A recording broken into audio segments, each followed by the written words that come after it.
Very good evening and welcome to BCN News. Our top story tonight, an Australian yacht called Magic Bullet docked at Alofi Bay this morning. According to the marine traffic tracing website, the yacht's last port of call was Nukuhiva in French Polynesia on the 19th of June.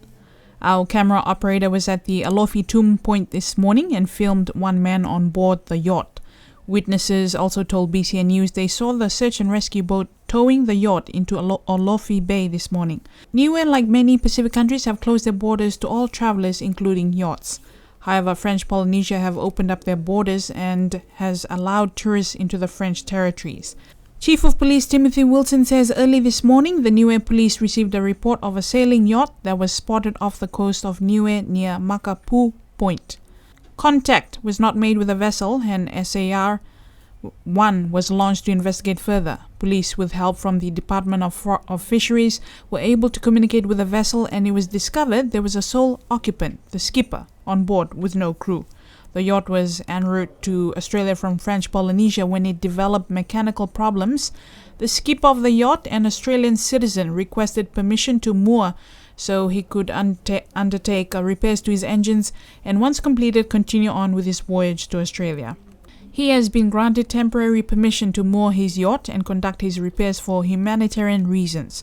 He will quarantine on his yacht and has been informed he is not permitted to come ashore. Discussions on a possible travel bubble with New Zealand are in progress at an official level, according to Niue's Premier Dalton Tangilangi. Yesterday, the Deputy Prime Minister of Cook Islands told the AM show that a two-way travel bubble between New Zealand and the Cook Islands will be announced within a week, following discussions with his counterpart Winston Peters and New Zealand Prime Minister Jacinda Ardern and her Cook Islands counterpart Henry Puna on Monday night. Responding to queries by BCN News, Niue's Premier Dalton Tangilangi stated they're still in consultation with New Zealand counterparts and stakeholders. He says, although there have been no cases of COVID-19 in Niue before any steps are taken to reduce the current level of restrictions, that the appropriate consultation with the relevant government departments and their counterparts in New Zealand need to be undertaken, such as contact tracing capabilities. The Premier adds that Cabinet's consideration will be subject to many different aspects, but primarily the risk factor and Niue's ability to respond. For now, current restrictions will remain in place until August 2020. Meanwhile, the New Zealand Prime Minister's office has shut down speculation around a travel bubble opening soon between New Zealand and the Cook Islands, but has asked officials to work on timelines for reopening with realm countries. Construction works on the new powerhouse at Kaimisi have been placed on hold. This has been confirmed to BCN News by the Premier Dalton Tangilangi, who says this project has been placed on hold until consultations with the village has taken place. Concerns were raised by opposition members Olive Jacobson and Terry Coe about the site being near the hospital and the lack of consultation with the residents. The former Premier Sir Toke Talangi and Lady Fifita Talangi arrived on the island on a chartered flight on Sunday night. The flight seen here arrived after 7 p.m. A statement issued after 4 p.m. on Sunday by the National Disaster Management Office said that Cabinet had approved Sir Toke and Lady Fifita to be quarantined at their residence at Whanokula for 14 days as required by the Public Health Act. As has been done in other cases, the decision for a dedicated quarantine isolation station is made in certain circumstances where consideration is made due to medical conditions of the arrival of passengers. The statement said that Sir Toke and Lady Fifita will be quarantined and in isolation along with their immediate family. The terms of isolation and quarantine will apply to the immediate family, who will be required to be isolated for 14 days. Family and friends are asked to respect these requirements and to please comply with the quarantine rules to ensure public safety.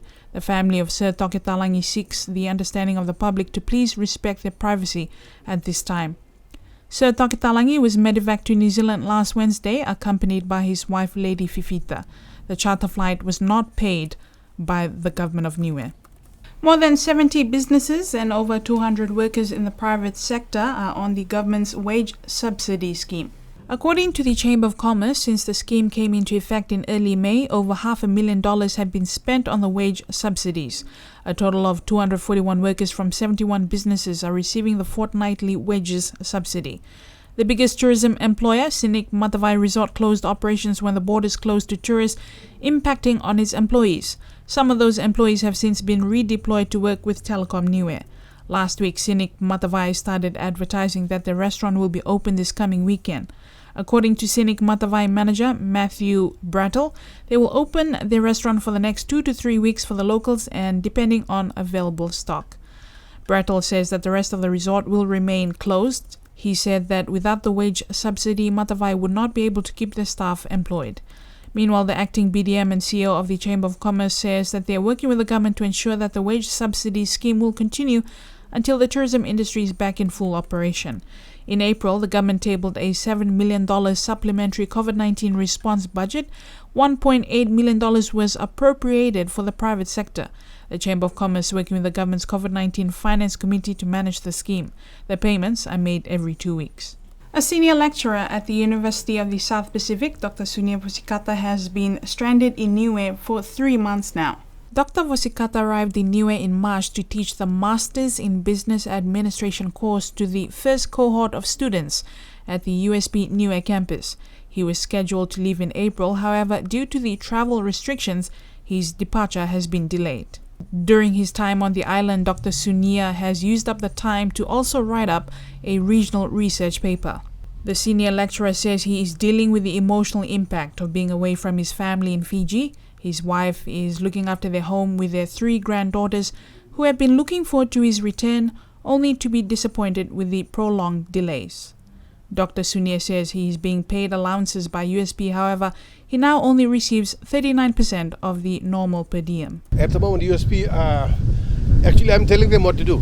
So I've told them, and I'm happy about Niue immigration, there's Margaret there, and those who in external affairs are doing a lot of work. So I've told them, look, they're trying to organize, because at the moment I can't come in and transit, because I have to stay in New Zealand for 2 days. That's the critical case for me. So we're asking New Zealand to stretch the law a bit. If I can be allowed to be in quarantine for 2 days, and then I come on the flight, because I arrive in New Zealand on Tuesday night, flight leaves for Fiji on Thursday morning. I was supposed to be in the flight yesterday, so I got this revised 27th. So fingers crossed. I know that the law is the law, but good managers, they tend to manage the flexibility around the law. You know what I'm saying? So it's partly common sense, because a good manager must manage the situation. You know, if a manager just cites the law, or no, then he's not a good manager. So I'm just hoping that common sense, like you're saying, if I may be allowed to transit/quarantine for 2 days. I'm in this beautiful country where there is COVID free, and I think I'm healthy as well. I'm drinking a lot of coconut, eat a lot of wunga. And finally, Alofi South held its annual show day on Saturday. The Premier Delton Tangilangi was the chief guest in the opening ceremony of the show day for his village, Alofi South. Despite the rainy weather, the event saw a good turnout at the Halamahanga ground with various stalls and entertainment on the day.